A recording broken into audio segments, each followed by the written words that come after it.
Here is something wild. The party that spent months calling for an election suddenly doesn't want one anymore. Wonder why? Well, buckle up, because the latest polling numbers tell a story that's more dramatic than any political thriller you've binged on Netflix. The newest Léger poll just dropped, and it's showing Mark Carney and the Liberals with a 14-point lead over Pierre Poilievre and the Conservatives. But here's where it gets really interesting. The Liberals aren't just ahead nationally, they're leading in practically every demographic group and every region except the prairies. That's not a lead, that's a sweep. Let's break down these numbers because they're honestly kind of remarkable.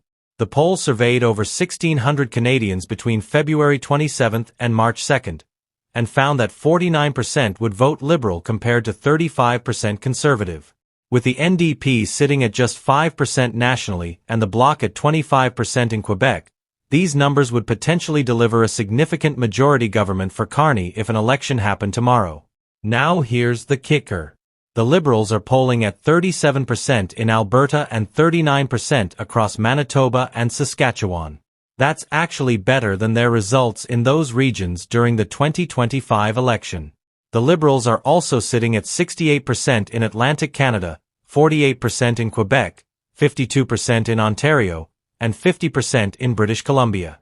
They're even leading among men, 46 to 40%, and among women, 53 to 31%. But wait, there's more. The Liberals are leading among every single age group, including younger voters. Multiple polling firms are seeing this shift toward the Liberals among younger Canadians, which represents a notable change in the political landscape. It's like watching the entire political map get redrawn in real time. So what's driving these numbers? Well, a lot of it traces back to Carney's speech at the World Economic Forum in Davos, Switzerland. The speech received widespread attention for its critical stance on U.S. trade policies, and Canadian voters responded positively. It doesn't matter that Canada hasn't secured major new trade deals yet or that tariffs have actually increased. The message resonated, and that's what's showing up in the polls. Here's the thing about Canadian politics right now.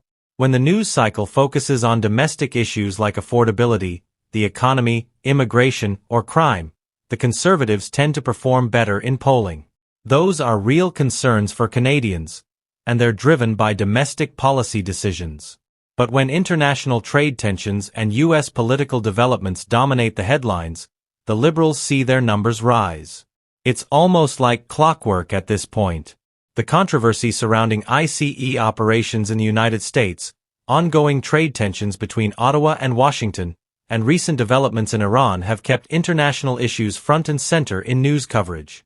When that happens, it benefits the governing party, and the polling reflects that dynamic clearly.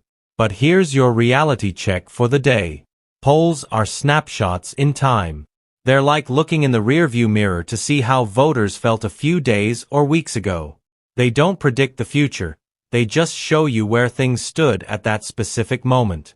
Politics is unpredictable, and campaigns have a way of changing everything. Remember, just 15 months ago, the Conservatives held a substantial lead with the Liberals polling significantly lower. The political landscape shifted dramatically in a relatively short period. What's happening now could reverse just as quickly depending on what issues dominate the conversation and how events unfold over the coming months. The Conservatives are clearly being strategic right now, avoiding any moves that might trigger an early election. Given these polling numbers, that approach makes sense from a tactical standpoint. Why head to the polls when the numbers aren't in your favor? But politics has a funny way of surprising everyone, and there's plenty of time for the situation to evolve. What's your take on these polling shifts?